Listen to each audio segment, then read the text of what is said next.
Hi, this is Neal Morse from the Neal Morse Band, and we have a new album, fairly new, called Innocence in Danger, and you're watching Morow.com, my favorite station.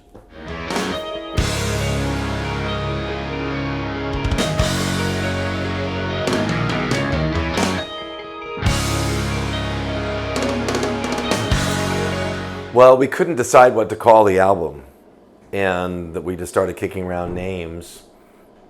And I think Randy emailed around, what about, people started looking at all the lyrics for the album and like, well, what about this? Sometimes you can, grab a line from a song or a lot of times albums are named after song titles. Sometimes, lots of examples of that. But yeah, I think it was Randy's idea. He threw that out there. They all liked it. I didn't like it that much at first, really, to be honest. I wanted it to be called something else. I can't remember now. But I lost the vote. That's what happens when you're in a band. Sometimes you don't get your way. It's very, very sad, but it's fine. And then once you get used to it, it's like, okay, Innocence in Danger, okay. Well, Mike really liked it because then he was like, oh, we could have an Innocence disc and a Danger disc. And that sparked his mind about the shorter songs and then the longer epics. And so that's what it became. But it was not my idea. And I don't know if it makes any sense particularly, really, but it's okay.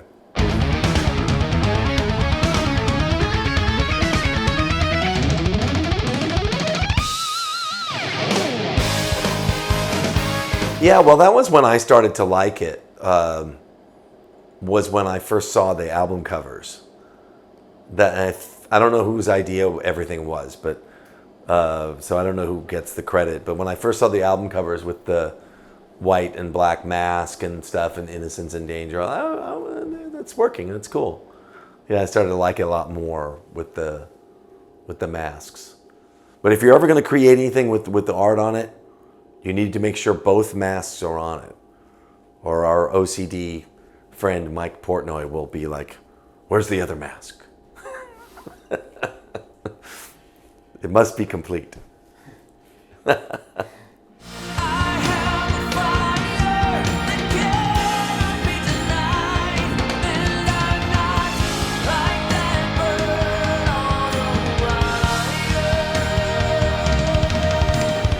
No, I don't think I came to the sessions with anything this time.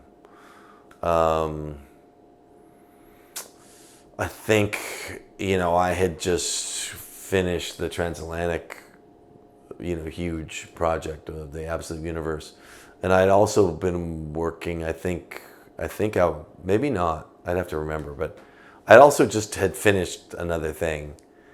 And so, yeah, I came into this with almost nothing. But we don't start till the afternoon because Mike doesn't get up till like noon, and then he has to kind of have his coffee and lunch, and we all sit around and talk for a while. And so the sessions don't usually start till like 2:00. And I get up early, so I wrote a lot of songs or the basis or the beginnings or the sketches of a lot of the pieces in the mornings. So I did my part, but it was good. It left a lot of room, since I didn't have anything when I came in, it left a lot of room for everybody else. And I think that makes it a really special album. It has a different flavor because of that. Some people say you gotta smoke 'em if you got 'em.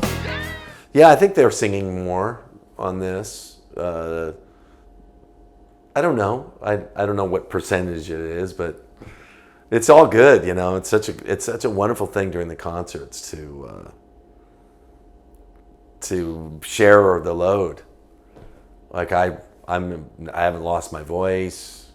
I feel like I've been able to sing pretty well every night, like nights and nights in a row, because the vocals are all spread out, and it's really nice, and I like that as a listener very much.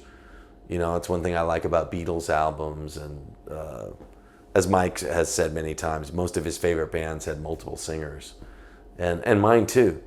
And so Yeah, we like it. We like a lot of variety, and makes for a interesting listen and a more interesting show, I think, too.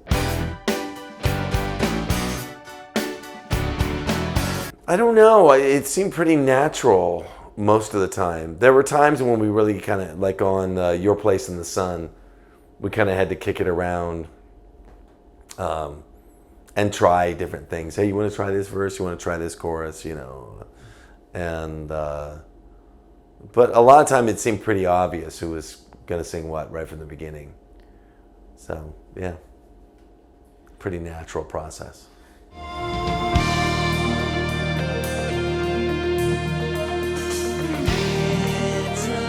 I think it was the band's mood.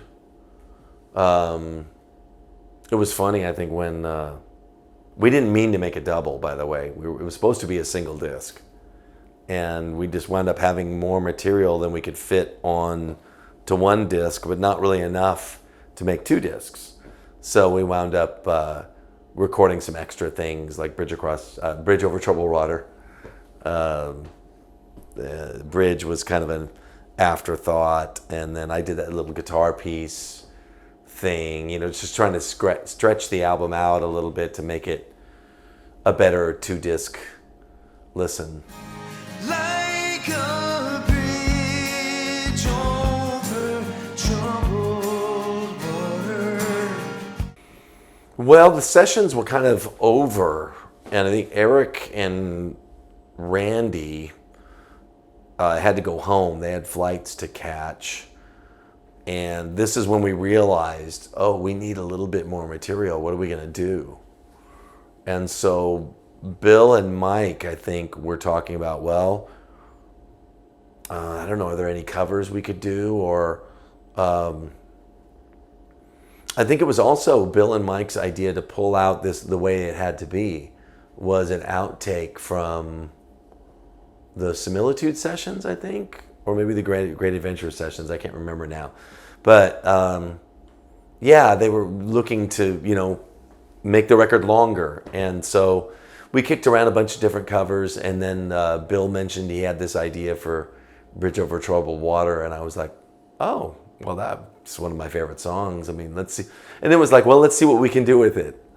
You know, and it starts off, dun, dun, dun, dun, dun, dun, dun, dun, dun. I'm very familiar with the piano intro. So I was like, what if we went, dun, dun, dun, dun, dun, dun, you know, do like a whole prog thing, and then, yeah, just expanded from there. And I think it's turned live. It's definitely turned into one of the highlights of the show.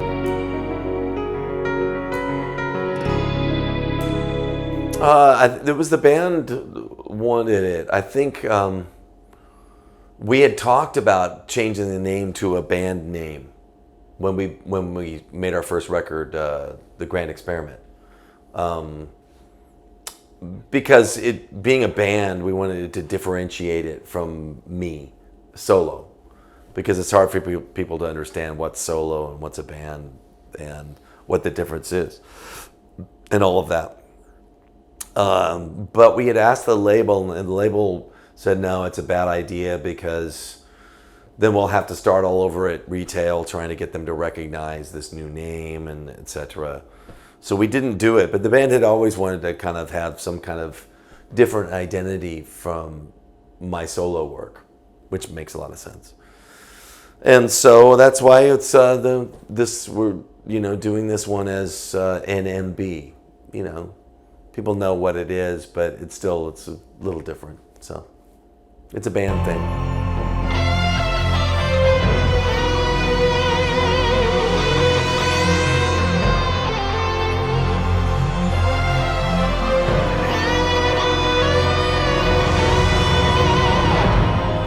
Well, I'm expecting the European shows to be off the chart good.